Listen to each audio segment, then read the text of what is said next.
Malam di kota besar itu tak pernah benar-benar gelap. Lampu jalan yang remang dan hiruk-pikuk kendaraan memenuhi udara. Tapi di sudut jalan yang terpencil, kehidupan yang berbeda justru terjadi. Rian, bocah jalanan berusia sekitar 14 tahun, duduk di trotoar sambil mengelus anjing kecil yang setia menemaninya. Meski hidupnya keras, Rian punya senyum hangat yang membuat siapa saja yang melihatnya merasa ada harapan. Rian adalah sosok yang dikenal di kawasan itu. Dia tidak seperti anak-anak jalanan lain yang sering membuat masalah. Rian justru sering membantu teman-temannya, berbagi makanan hasil mengamen atau berjualan kecil-kecilan. Di sekelilingnya, tampak beberapa teman sebaya, Sari yang cekatan, dan Anton yang berani. Mereka adalah keluarga kecil Rian di jalanan ini. Namun, bayangan gelap menyelimuti malam itu. Beberapa preman kota tengah berpatroli, mengawasi wilayah mereka. Suara tawa kasar dan teriakan mengisi lorong gelap. Rian dan teman-temannya tahu, mereka harus berhati-hati. Preman-preman itu tidak segan mengusir atau memukul anak-anak jalanan yang dianggap mengganggu. Ketika Rian berdiri dan mengajak teman-temannya berjalan pulang, sebuah sosok besar menghampirinya. Suara kasar seorang preman menggema, menantang dan mengancam. Malam itu menjadi titik awal dari sebuah cerita yang kelam, yang kelak akan mengguncang seluruh kota. Pagi itu, di sebuah lapak kecil di sudut jalan, Rian dan teman-temannya berkumpul. Sari sedang mengiris jeruk dengan cekatan, sementara Anton sibuk mempersiapkan kertas dan spidol untuk membuat poster kecil sebagai alat mereka mencari rejeki.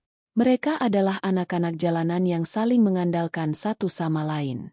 Di tengah kerasnya hidup, mereka mencoba membangun keluarga yang tidak pernah mereka punya. Rian sering menjadi tempat curhat, sekaligus pelindung bagi mereka. Meskipun usianya muda, dia punya keberanian yang luar biasa. Tetapi di balik senyumnya yang hangat, ada rasa takut yang mulai menghantui. Preman-preman di wilayah itu semakin sering datang dan mengintimidasi mereka. Beberapa dari mereka bahkan meminta jatah atau uang perlindungan. Anton, yang biasanya pemberani, mulai menunjukkan keraguan. Kita nggak bisa terus-terusan kayak gini. Mereka makin brutal, katanya dengan nada serius. Sari mengangguk. Tapi kemana kita harus lari? Jalanan ini rumah kita. Rian menatap jauh ke jalan yang berliku. Dalam hatinya, ia bertekad untuk melindungi teman-temannya, meski risiko yang akan dihadapi semakin besar. Di suatu sudut, seorang lelaki parubaya yang dikenal sebagai Pak Harun, pemilik warung kecil, memperhatikan mereka. Ia sering memberi mereka makanan dan nasihat. Pak Harun tahu betul bahaya yang mengintai anak-anak itu. Tapi ia juga percaya, selama mereka bersama, mereka punya kekuatan yang lebih besar dari yang terlihat. Namun, malam dan hari-hari berikutnya akan membawa perubahan yang tidak pernah mereka bayangkan. Malam semakin larut saat Rian dan teman-temannya kembali berkumpul di sudut jalan, tempat biasa mereka berteduh dan bercanda. Namun suasana malam itu terasa berbeda. Beberapa preman yang selama ini sering mengganggu, kini berdiri dengan tatapan lebih tajam dan penuh amarah.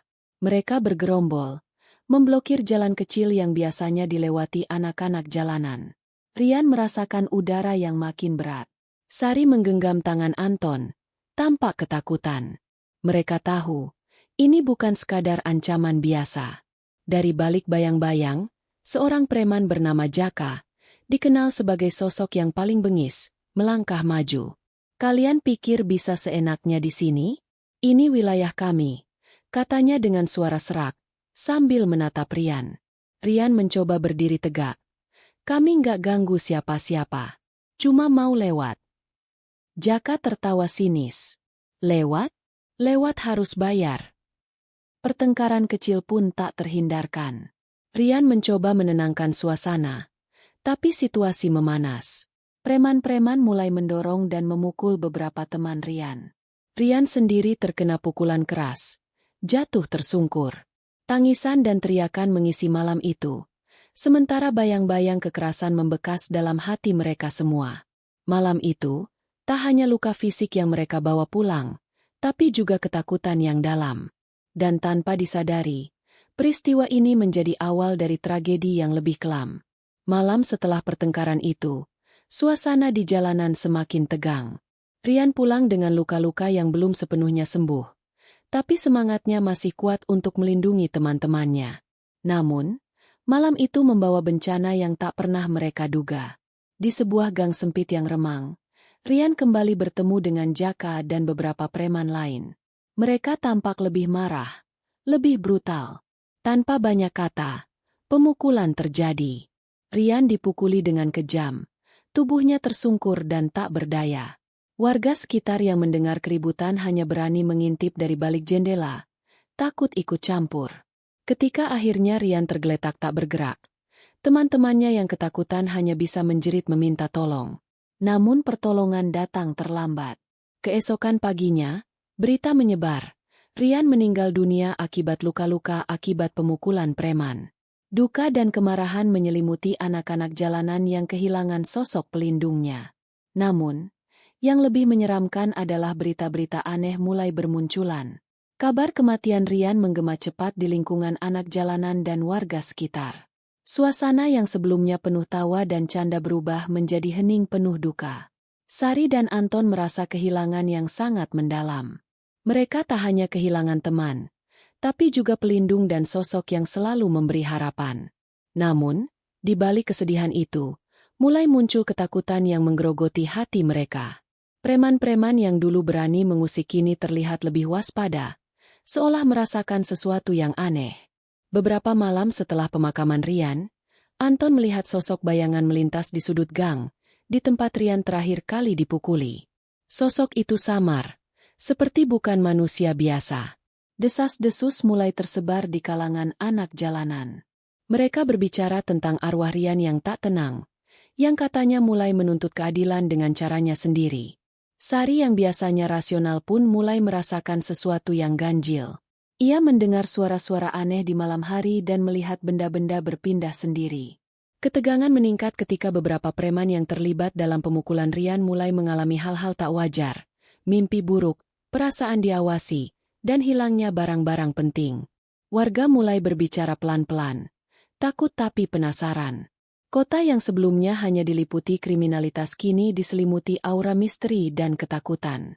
Sari dan Anton saling bertukar pandang, sadar bahwa mereka berada di tengah sesuatu yang jauh lebih besar dan mengerikan daripada yang pernah mereka bayangkan. Beberapa hari setelah kematian Rian, suasana di kawasan jalanan semakin mencekam. Anton dan Sari mulai memperhatikan satu hal yang aneh. Satu persatu preman yang dulu mengganggu mereka mulai menghilang tanpa jejak. Mulai dari Jaka, sang pemimpin preman yang paling bengis, sampai preman-preman yang lain, mereka tak lagi terlihat di wilayah itu. Warga sekitar pun mulai berspekulasi. Ada yang bilang mereka kabur karena takut akan balasan. Ada pula yang mengira ada sesuatu yang lebih buruk menimpa mereka. Anton yang penasaran mencoba mencari tahu. Ia mengumpulkan sedikit keberanian dan bertanya pada beberapa teman preman yang tersisa. Tapi jawaban mereka selalu samar dan takut. Sari merasakan kegelisahan yang semakin menjadi. Ia dan Anton merasa seperti terperangkap dalam sebuah misteri yang tak bisa mereka jelaskan.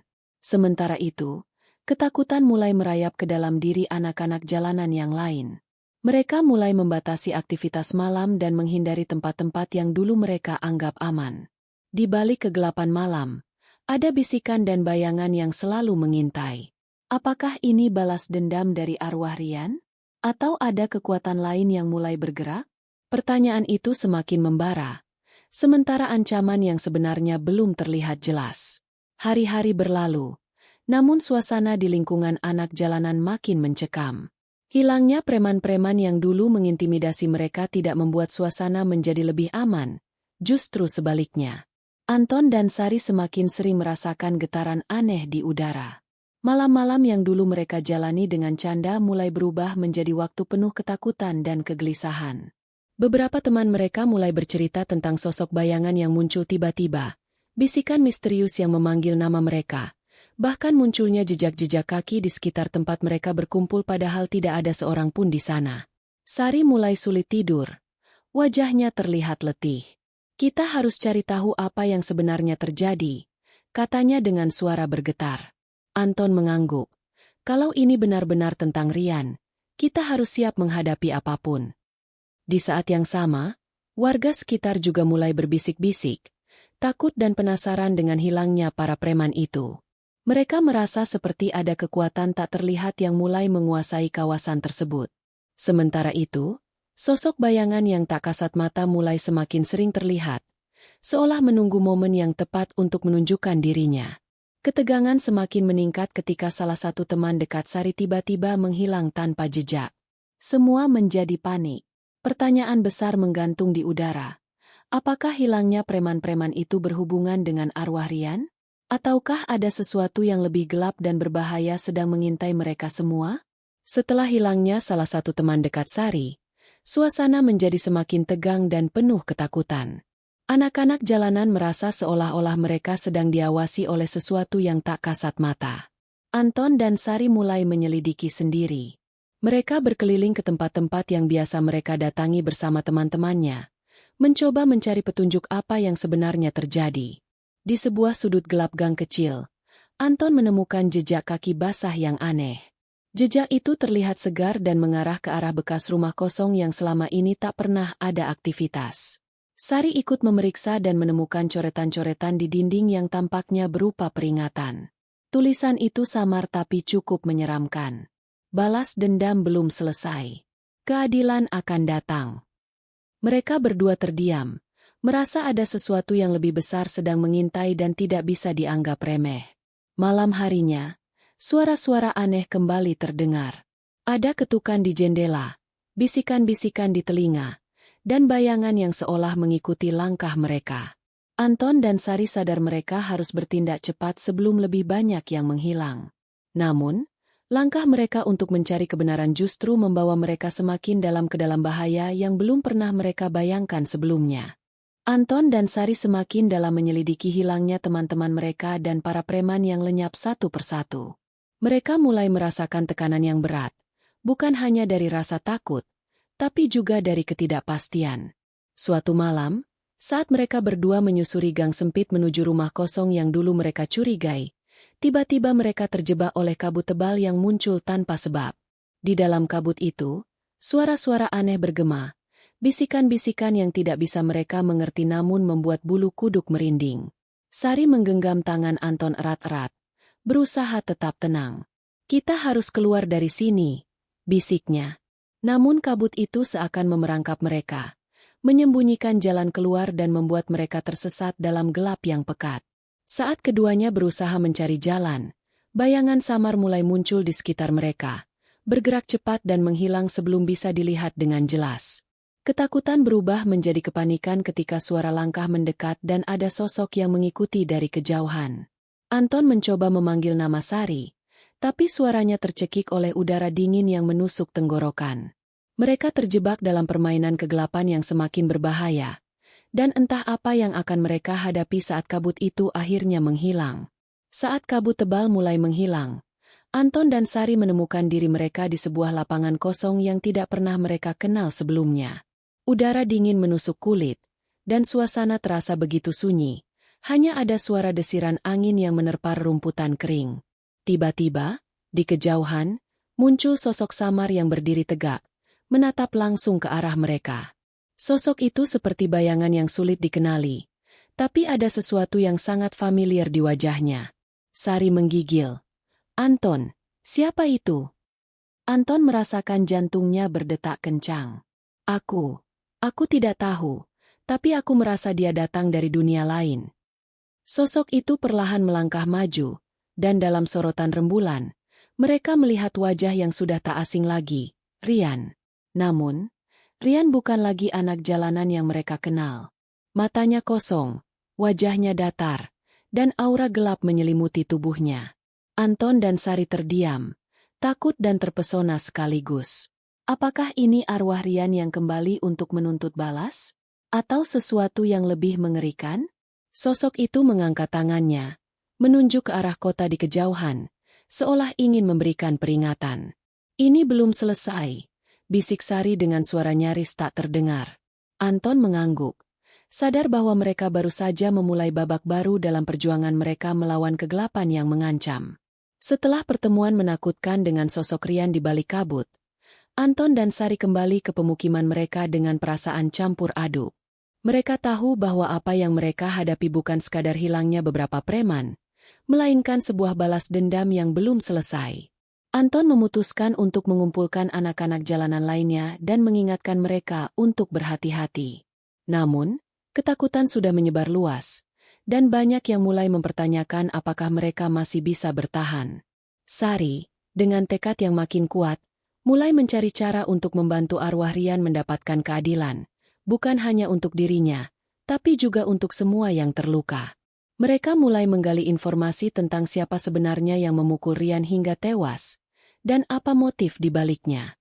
Anton mendapatkan kabar dari seorang tetua di lingkungan sekitar, yang mengungkapkan bahwa preman-preman itu sebenarnya sedang menyembunyikan sebuah rahasia gelap yang bisa mengguncang seluruh kawasan. Rahasia itu berkaitan dengan uang haram dan kekuasaan yang mereka genggam dengan kekerasan. Sementara itu, satu persatu anak-anak jalanan yang dulu dekat dengan Rian mulai mendapatkan mimpi buruk dan firasat aneh, seolah arwah Rian sedang mencoba berkomunikasi dan memperingatkan mereka. Anton dan Sari tahu, mereka harus segera bertindak sebelum lebih banyak nyawa melayang. Namun, ancaman yang mereka hadapi ternyata bukan hanya dari dunia manusia. Ketegangan mencapai puncaknya. Setelah mendapatkan petunjuk dari tetua lingkungan tentang rahasia gelap preman-preman yang dulu menguasai kawasan, Anton dan Sari mulai merasakan tekanan yang luar biasa. Malam itu, ketika mereka sedang berkumpul bersama teman-teman jalanan, tiba-tiba terdengar suara jeritan keras dari arah gang sempit.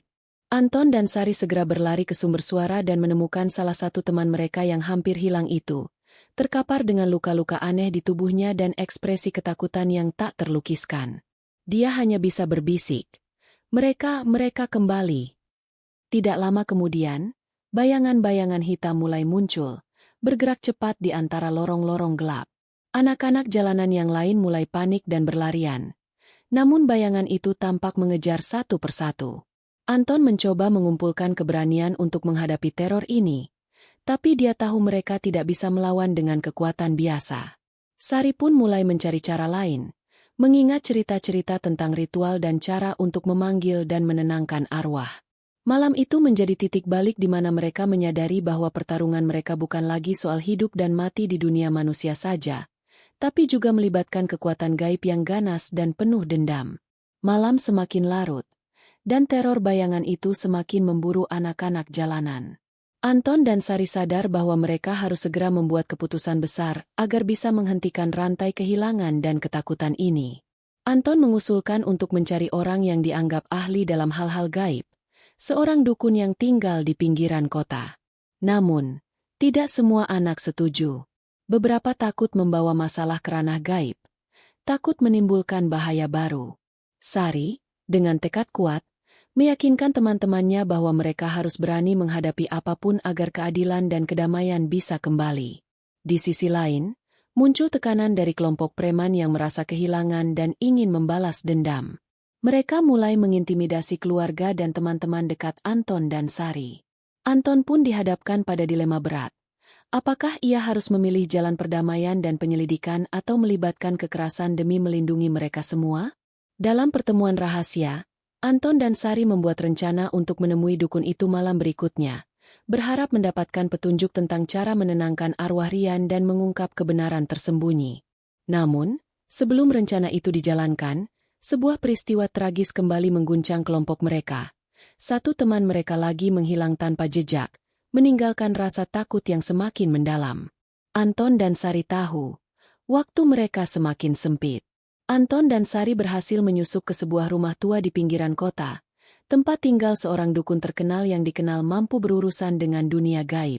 Dukun itu, seorang pria tua dengan mata yang tajam dan suara berat, menyambut mereka dengan tatapan penuh arti. Setelah mendengar cerita mereka, sang dukun mengangguk pelan dan mulai menjelaskan bahwa arwah Rian dan teman-temannya tidak bisa tenang karena ada energi gelap yang mengikat mereka pada dunia ini. Menurut dukun itu, ada ritual kuat yang harus dilakukan untuk membebaskan mereka. Tapi ritual itu sangat berbahaya dan bisa menjerumuskan Anton dan Sari ke dalam kegelapan jika tidak dilakukan dengan hati-hati. Dukun memberikan sebuah benda pusaka yang dipercaya dapat melindungi mereka dari kekuatan gelap. Anton dan Sari merasa beban semakin berat. Tapi mereka juga mulai melihat secercah harapan. Dukun memperingatkan bahwa musuh sebenarnya belum muncul, dan yang mereka hadapi selama ini hanyalah bayangan dari kegelapan yang lebih besar. Malam itu, Anton dan Sari pulang dengan pikiran yang penuh kegelisahan dan tekad yang lebih kuat untuk menyelamatkan teman-temannya. Malam itu, Anton dan Sari mempersiapkan diri dengan perlengkapan dari dukun, pusaka pelindung dan mantra-mantra yang harus diucapkan selama ritual. Mereka kembali ke lokasi terakhir hilangnya teman-teman mereka. Sebuah bangunan tua dan terlantar yang dipenuhi aura mencekam. Saat ritual dimulai, kabut gelap mulai menyelimuti tempat itu, dan bayangan-bayangan hitam berkumpul menjadi sosok menyeramkan yang menyimpan dendam mendalam. Anton dan Sari harus bertahan menghadapi serangan gaib yang menakutkan sambil terus mengucapkan mantra pembebasan. Tiba-tiba, sosok itu berubah menjadi wujud manusia yang sangat dikenal, pemimpin preman yang memukul Rian hingga tewas. Rohnya yang tidak tenang telah berubah menjadi entitas gelap yang memburu anak-anak jalanan sebagai balas dendam. Dalam pertarungan batin dan fisik yang menegangkan, Anton dan Sari berjuang untuk mengalahkan kegelapan yang mengikat arwah Rian dan teman-temannya.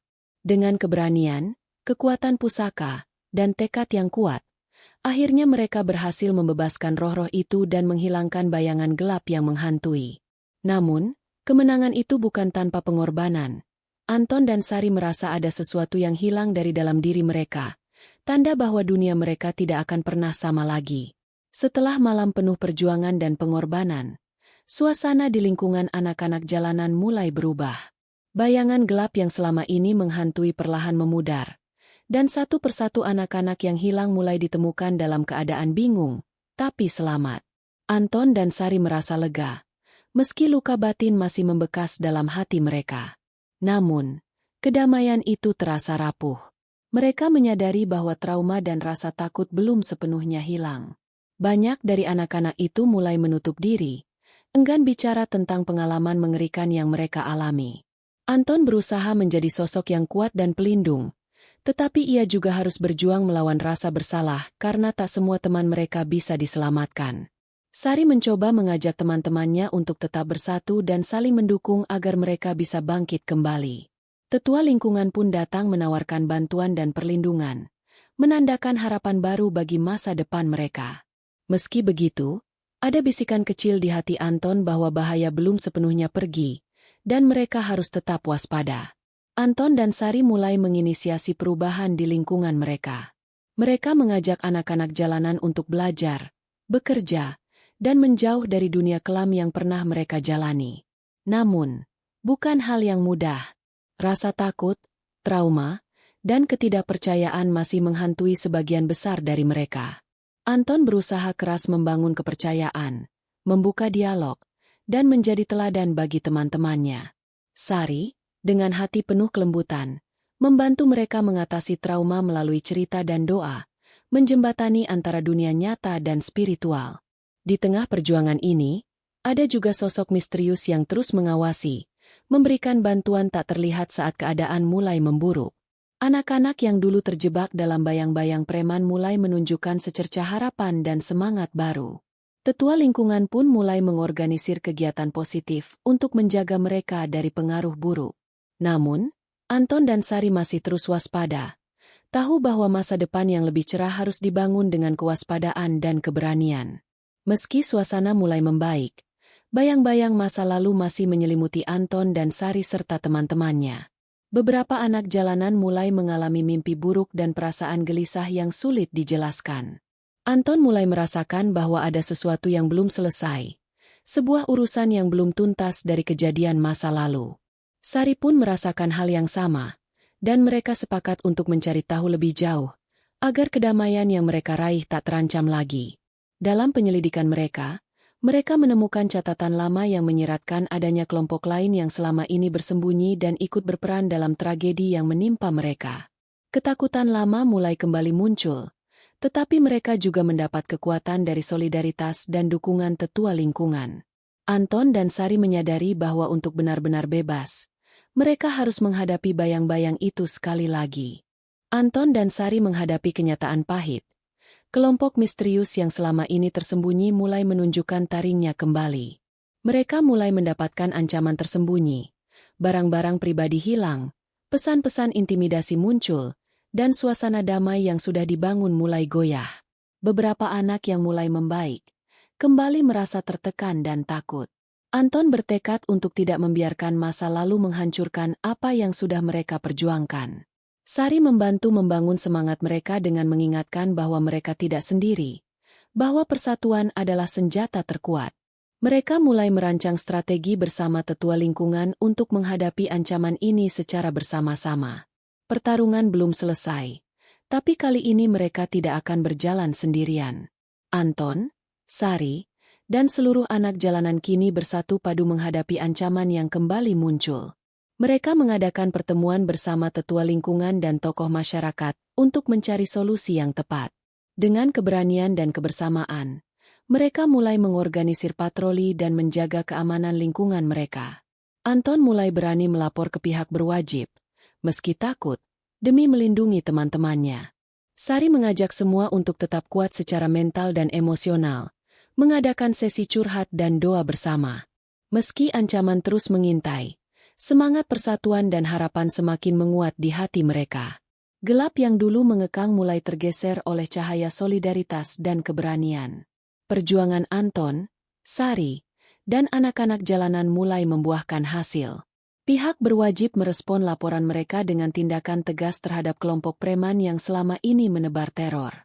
Beberapa preman ditangkap, sementara yang lainnya menghilang dari lingkungan tersebut. Anak-anak mulai kembali menjalani kehidupan yang lebih tenang dan penuh harapan. Sari mengadakan acara kecil untuk merayakan kebersamaan dan mempererat solidaritas di antara mereka. Anton merasa beban berat perlahan terangkat dari pundaknya, meski ia tahu perjuangan belum benar-benar usai. Mereka mulai menata masa depan yang lebih cerah, dengan mimpi dan tujuan yang baru. Meski suasana mulai membaik, luka batin dan kenangan pahit masih membekas di hati Anton, Sari, dan teman-temannya. Mereka mulai melakukan refleksi bersama, berbagi kisah dan pengalaman yang selama ini mereka pendam. Anton mengakui rasa bersalah yang selama ini ia simpan, namun teman-temannya memberinya kekuatan dan dukungan untuk terus maju. Sari mengajak semua untuk memaafkan masa lalu, agar luka tidak menghalangi langkah mereka menuju masa depan. Mereka mulai merancang rencana untuk membangun kembali kehidupan yang lebih baik, melanjutkan pendidikan, mencari pekerjaan, dan memperkuat ikatan persaudaraan. Meski perjalanan masih panjang, harapan mulai menyala di hati mereka, memberi cahaya di tengah gelap yang pernah menyelimuti. Waktu berlalu, dan kehidupan di lingkungan anak jalanan kini berubah drastis. Anton, Sari, dan teman-temannya yang dulu hidup penuh luka dan ketakutan, kini mulai menata masa depan dengan penuh harapan.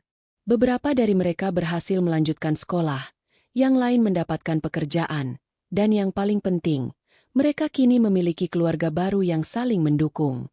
Tetua lingkungan menjadi sosok pelindung dan pembimbing, memastikan tak ada lagi kekerasan dan ancaman datang mengganggu. Anton dan Sari berdiri bersama, menatap langit malam dengan penuh rasa syukur dan tekad untuk terus menjaga cahaya baru yang mereka bangun.